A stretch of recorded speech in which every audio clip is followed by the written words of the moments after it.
দুনিয়াতে আসার পরে তোমার মা গরমকালে রাতের বেলা কারেন্ট না থাকলে তোমার মা সারা রাত ভর তোমাকে হাত পাকা দিয়ে বাতাস করতেন, তোমার যেন গরমে কষ্ট না হয়। নিজে গরমে কষ্ট পাইয়া তোমাকে আরাম দিয়েছেন। ঠিক শীতকালেও মা খাতা কম্বল কিছুই গায়ে দেয় না, তোমার গায়ে দিয়ে মা শীতে কষ্ট পেয়েছেন। আর খাবারের সময় মা নিজে কিছু মুখে না দিয়ে তোমার মুখে তুলে দিয়ে নিজে খুশি হয়েছেন। দিনের পর দিন চলে গেছে, মা দুই এক লোকমা খাবারও ঠিক মতো খায় নাই। তোমার মুখে খাবারটা তুলে দিয়ে মা বাবা নিজেদের তৃপ্তি মিটিয়েছেন। আমার সন্তান খেয়েছে মানে আমি খাইলাম। আল্লাহকে নারাজ করে, আল্লাহর অসন্তুষ্টি নিয়ে কোনো মানুষের ইতাআত করা সম্পূর্ণরূপে হারাম। থাকেন এটা হারাম হয়ে যায়। যেমন ইবাদত বন্দিগি একমাত্র আল্লাহর করব, সিজদা করব আল্লাহকে। কোন মাজারে গিয়ে, কোন পীরকে, কোন দরগায় গিয়ে, কোন দরবেশকে, কোন বাবাকে সিজদা করার ক্ষমতা আল্লাহ এবং তার রাসূল দেন নাই। সিজদার মালিক একমাত্র আল্লাহ। এজন্য আমার এই কপাল সম্মানিত জায়গাটা, সম্মানিত স্থান দিয়ে আমি ওই আকরামুল আকরামিন মহান আল্লাহ পাক রব্বুল আলামিনের কুদরতি পায়ে সিজদা দিব। আল্লাহ পাক রব্বুল আলামিন আল্লাহ তা'বুদু ইল্লাহ, তোরে কত সুন্দর করে বানাইলাম। সূরাতুত তিনের মধ্যে আল্লাহ তাআলা বলেন ওয়াত-তিনি ওয়াজ-যাইতুনি ওয়া তুরি সিনিন ওয়া হাযাল বালাদিল আমিন লাকাদ খালাকনাল ইনসানা ফি আহসানি তাকওয়িম। আল্লাহ পাক রব্বুল আলামিন সূরাতুত তিনের মধ্যে চারটা কসম করে বলেন ওয়াত-তিন, তিন ফলের কসম, ওয়াজ-যাইতুন, যাইতুন ফলের কসম, ওয়া তুর সিনিন, সিনাই পর্বতের কসম, ওয়া হাযাল বালাদিল আমিন, এবং নিরাপদ শহর মক্কা নগরীর কসম। এই চারটা কসম খেয়ে আল্লাহ পাক বলেন লাকাদ খালাকনাল ইনসানা ফি আহসানি তাকওয়িম, যে মানুষ তোকে আমি এত সুন্দর করে বানাইলাম, যত সুন্দর করে অন্য কোন সৃষ্টি আমি বানাই নাই। অতএব যিনি আমাদেরকে সুন্দর করে বানিয়েছেন, ইবাদত তো শুধুমাত্র তারই করব আমরা, কি বলেন? অবশ্যই তার গোলামি করব, দাসত্ব করব। আল্লাহ পাক রব্বুল আলামিন আমাদেরকে সৃষ্টি করেছেন, জন্ম দেন নাই। আল্লাহ আমাদেরকে সৃষ্টি করেছেন, জন্ম দেন নাই। জন্ম দিয়েছে কে? আমার মা আমাকে জন্ম দিয়েছে, আমার বাবা আমাকে জন্ম দিয়েছে। আল্লাহ পাক রব্বুল আলামিন বলে আমি তো সৃষ্টিকর্তা, স্রষ্টা, এজন্য ইবাদত হবে আমার। আর তোর মা তোকে অনেক কষ্ট করে গর্ভে ধারণ করেছে, অনেক কষ্ট করে প্রসব করেছে, অনেক কষ্ট করে তোকে লালন পালন করেছে। এজন্য খেদমত করবি তোর মায়ের, তোর বাবার।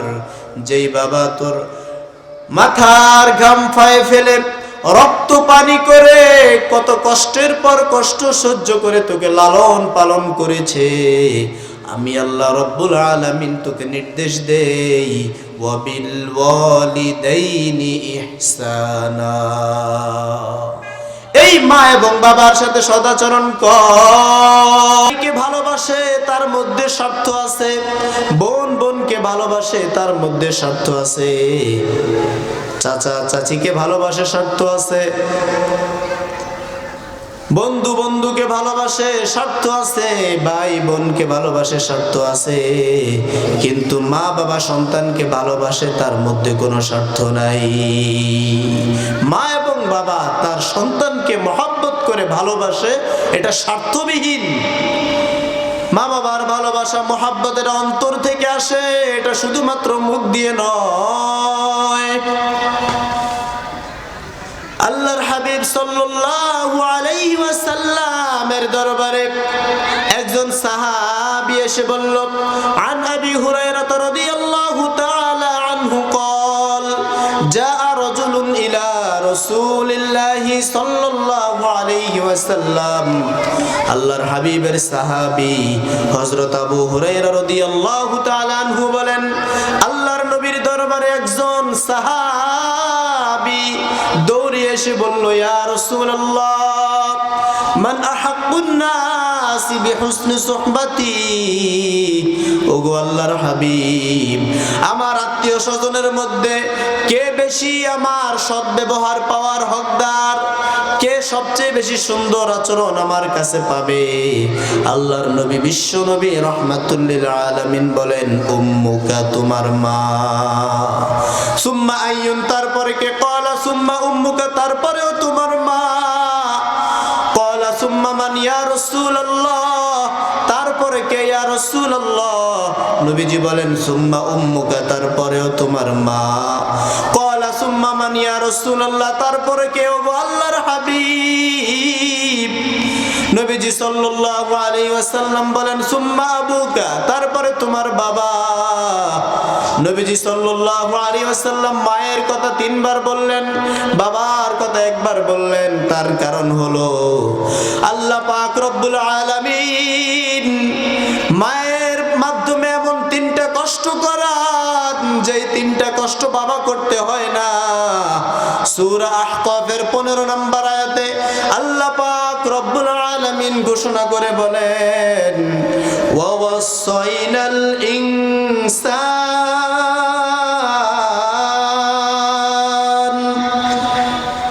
বিওয়ালিদাইহি ইহসানা, আমি মানুষকে জোর নির্দেশ দিতেছি, ও মানুষ, তুমি তোমার মা বাবার সাথে সুন্দর আচরণ করো।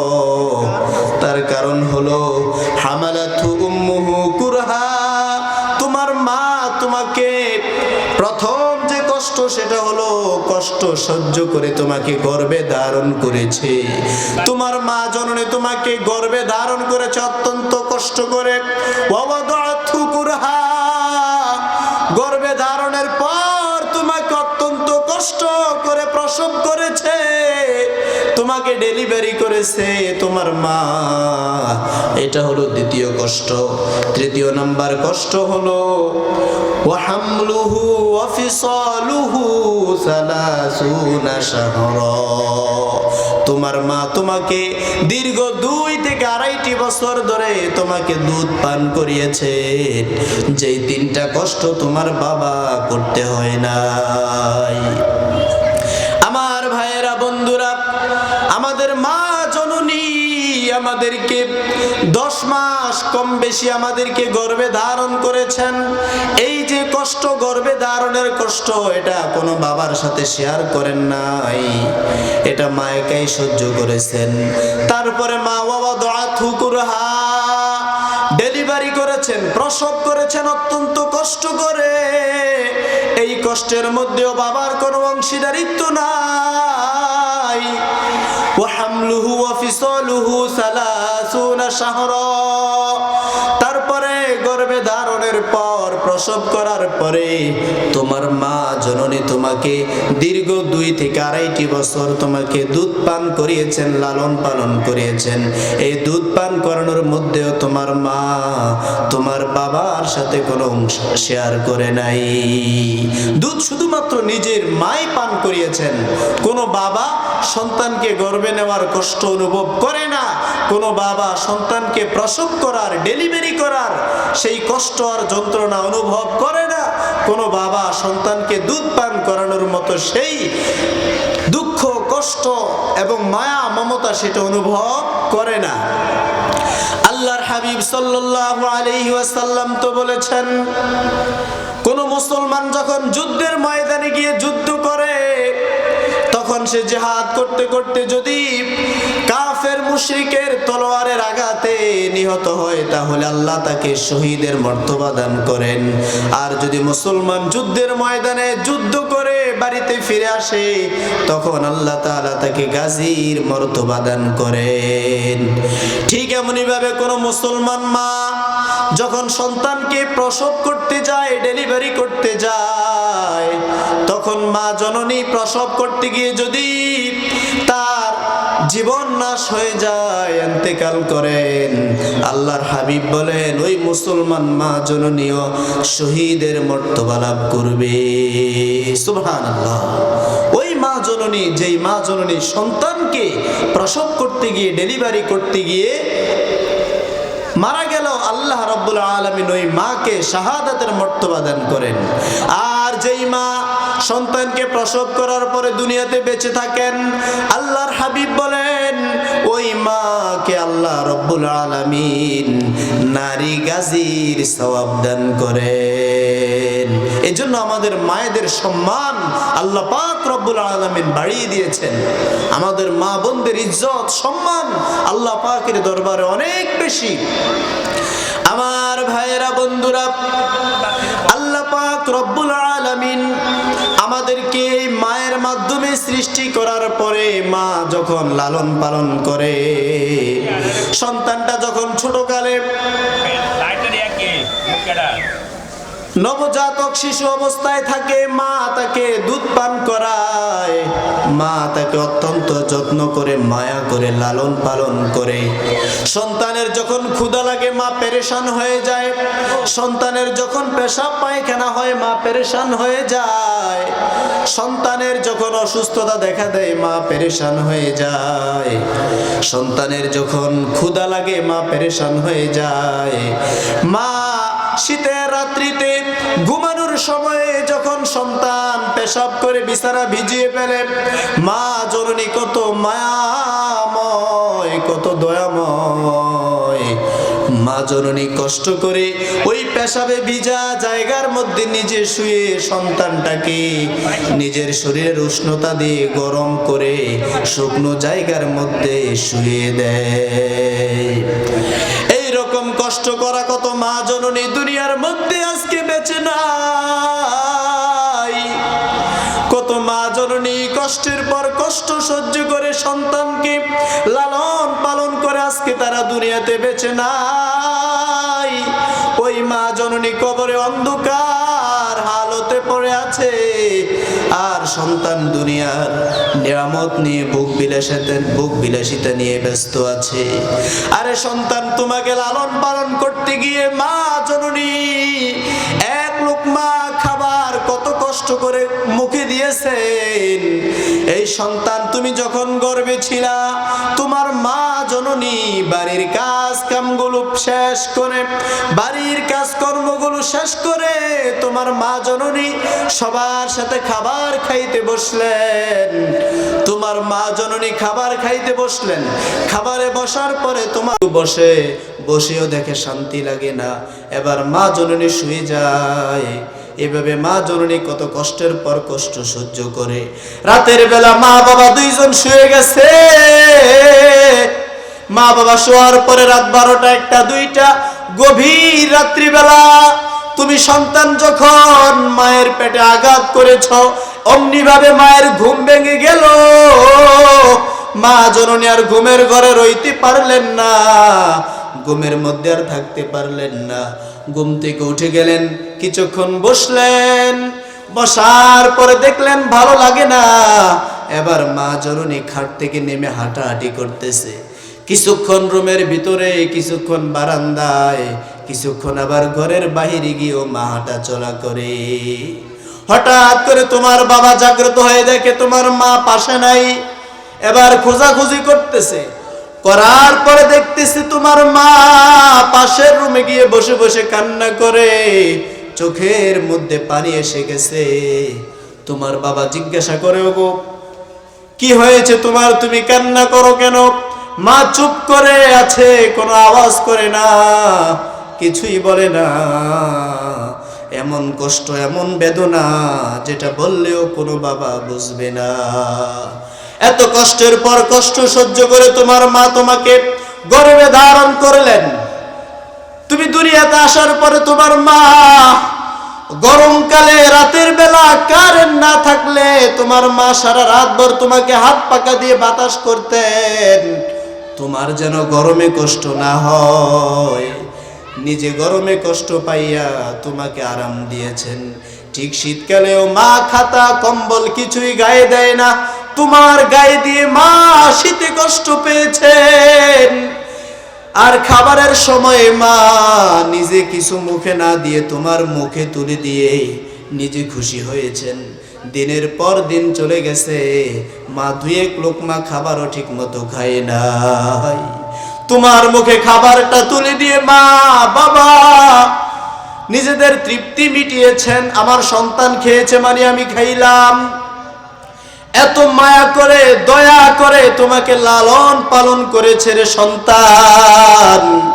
আজকে তুমি বড় হয়েছ, তুমি প্রতিষ্ঠিত হয়েছ, বিবাহ শাদী করেছ, বিদেশে গিয়েছ, প্রবাস জীবনে আসো। অনেক সন্তান এমন আছে যে মায়ের খবরটা নেওয়ার সুযোগও সে পায় না। এমন সন্তান আছে না নাই? এই জন্য আমার ভাইয়েরা, যেই মা তোমাকে এত কষ্ট করে লালন পালন করে খাবারের কষ্ট বুঝতে দেয় নাই, আজকে তো তোমার ঘরে ফ্রিজ ভর্তি ফল আর ফলমূল খাবার, মাছ মাংস কত কিছু রকমারি খাবার তোমার ফ্রিজের মধ্যে মজুদ আছে, কিন্তু তোমার জনম দুঃখিনী মা দুনিয়াতে বেঁচে নাই। এই মা এখন আর নাই। এক সময় তোমার মা ছিল, তুমি খাওয়াও নাই, তাদের খোঁজ খবর নেও নাই।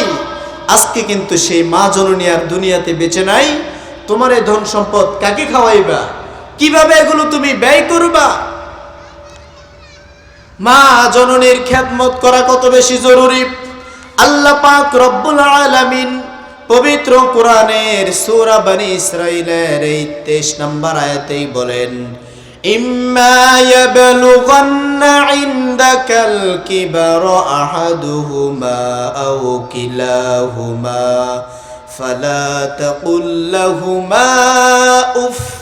এই সন্তান, তোমার মা জননী এবং তোমার বাবা এই দুইজন অথবা দুইজনের একজন যদি তোমার কাছে বার্ধক্য বয়সে উপনীত হয়, অর্থাৎ তোমার মা বাবা দুইজনকে অথবা দুইজনের একজনকে বুড়ো বয়সে যদি তুমি পাও, এই বয়সে তারা তোমাকে কত কিছুর কথা বলে, তুমি তাদের কোনো কথা শুনে উফ শব্দটা বলিও না।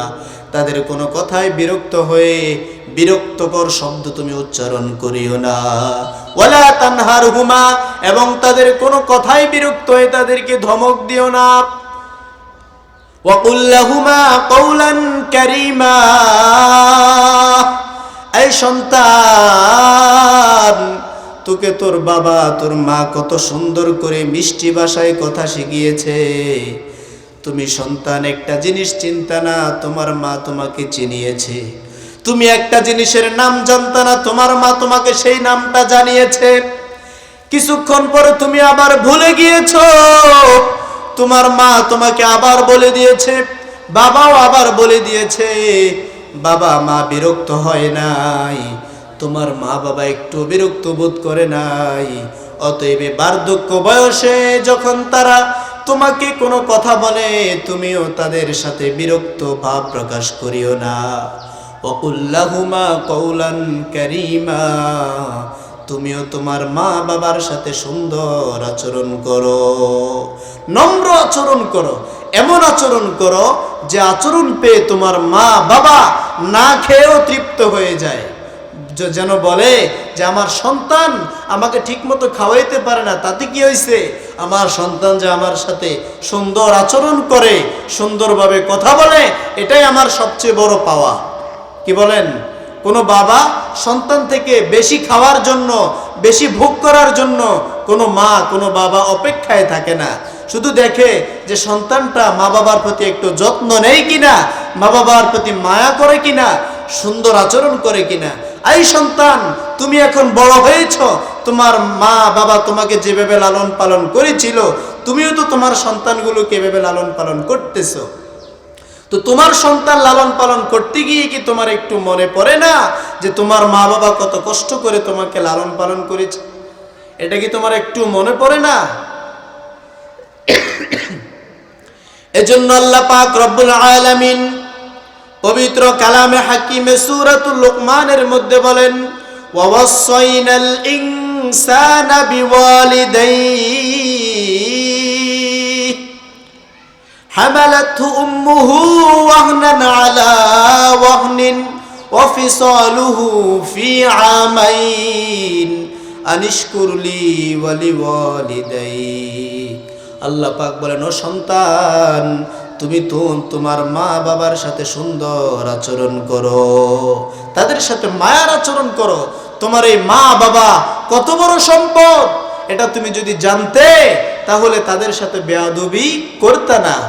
আল্লাহর হাবিব বলেন, হুমা জান্নাতুকা ওয়া হুমা নারুকা, তোমার মা তোমার জন্য জান্নাত আর তোমার মা বাবা তোমার জন্য জাহান্নাম। আল্লাহর হাবিব বলেন, রিজর রব্বি বিরজল ওয়ালিদ, মা বাবার সন্তুষ্টি ক্রমে আল্লাহর সন্তুষ্টি মিলে। ওয়াসাকাতুর রব্বি ফি সাকাতিল ওয়ালিদ, আর মা বাবার অসন্তুষ্টিতে আল্লাহ তাআলার রাগ আর গোসা অসন্তুষ্টি আসে। এজন্য আমার ভাইরা, মা বাবা অসন্তুষ্ট হয়, মা বাবা রাগান্বিত হয়, এমন কোনো কথা আমরা বলার চেষ্টা করব না। আমরা হযরত ওয়াইস আল কুরনির কথা শুনেছিলাম। ওয়াইস আল কুরনি যুগ শ্রেষ্ঠ একজন আল্লাহর ওলি ছিলেন। কেমন ওলি ছিলেন তিনি, যার শ্রেষ্ঠত্ব এত বেশি, খলিফাতুল মুসলিমিন হযরত ওমর রাদিয়াল্লাহু তাআলা আনহু জগৎ বিখ্যাত একজন সাহাবী, ওই সাহাবী ওমর রাদিয়াল্লাহু তাআলা আনহুকে দিয়ে আল্লাহর হাবিব ওয়াইস আল কুরনি থেকে দোয়া নিয়েছেন। অতএব আল্লাহর হাবিব সাল্লাল্লাহু আলাইহি সাল্লামের জামানায় এই করন, ইয়ামানের করন নামক এক এলাকা, ওই এলাকার বাসিন্দা ছিলেন ওয়াইস আল কুরনি। তিনি নবীজি সাল্লাল্লাহু আলাইহি সাল্লামের জীবদ্দশায় নবীজির নবুয়তের সংবাদ শুনে ঈমান এনেছেন। নবীজির উপর ঈমান আনার পরে তিনি চিঠি লিখলেন, ইয়া রাসূলুল্লাহ, আমি আপনার নবুয়তের সংবাদ পেয়ে আপনার উপর ঈমান এনেছি এবং আমার খুব মনে আশা আমি যেন আপনার মোলাকাত লাভ করতে পারি, আপনার দিদারে ধন্য হয়ে সাহাবীর মর্যাদা লাভ করতে পারি, এটা আমার দিলের তামান্না। কিন্তু একটা কথা হলো, ইয়া রাসূলুল্লাহ, আমার মা জননী ঘরে অসুস্থ অবস্থায় আছে এবং মায়ের খেদমত করার দায়িত্বটাও আমার মায়ের খেদমত করার দায়িত্বটা আমার উপরেই। এজন্য আমি চাইলেও আমার মাকে ছেড়ে আপনার দরবারে আসতে আমার কষ্ট হইতেছে।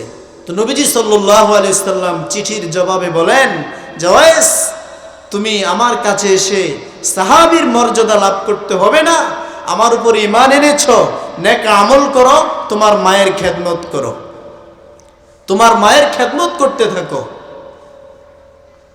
সাহাবীর মর্যাদা কত বেশি!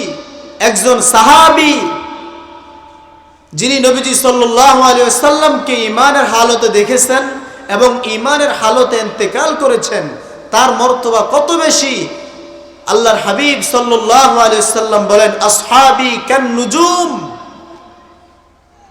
আমার সাহাবায়ে কেরাম হলো আকাশের তারকার মতো। যারা আমার এই সাহাবায়ে কেরামকে অনুসরণ করবে তারাই হেদায়েত প্রাপ্ত হয়ে যাবে। তো সাহাবীর মর্তবা এত বেশি। তো নবীজি সাল্লাল্লাহু আলাইহি সাল্লাম বলেন, ওয়াইস, তুমি আমার কাছে আসতে হবে না, তুমি তোমার মায়ের খেদমত করো।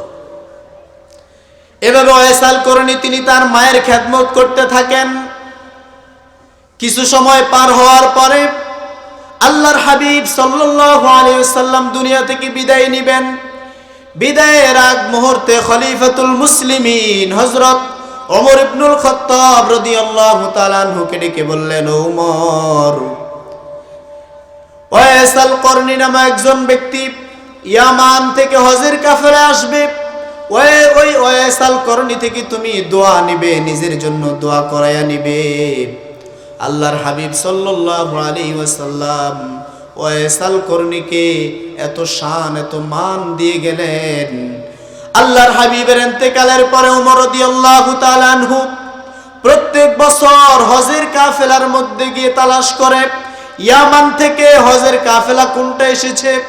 এভাবে তিনি খুঁজতে খুঁজতে কয়েক বছর পর তিনি খোঁজ পেলেন যে এই বছরে ইয়ামান থেকে একটি হজের কাফেলা আসছে, আর ওই কাফেলার মধ্যে ওয়াইস করনি নামে একজন আল্লাহর বান্দা আছে।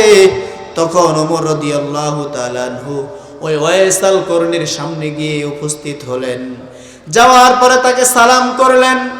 সালাম করে তার বিবরণ যেটা আল্লাহর হাবিব সাল্লাল্লাহু আলাইহি ওয়াসাল্লাম দিলেন, লোকটা এমন আকৃতির হবে, এত লম্বা হবে, এত স্বাস্থ্যবান, এরকম তার গায়ের রং, এটা আল্লাহর হাবিবের কথা মতে তিনি মিলাইতে লাগলেন।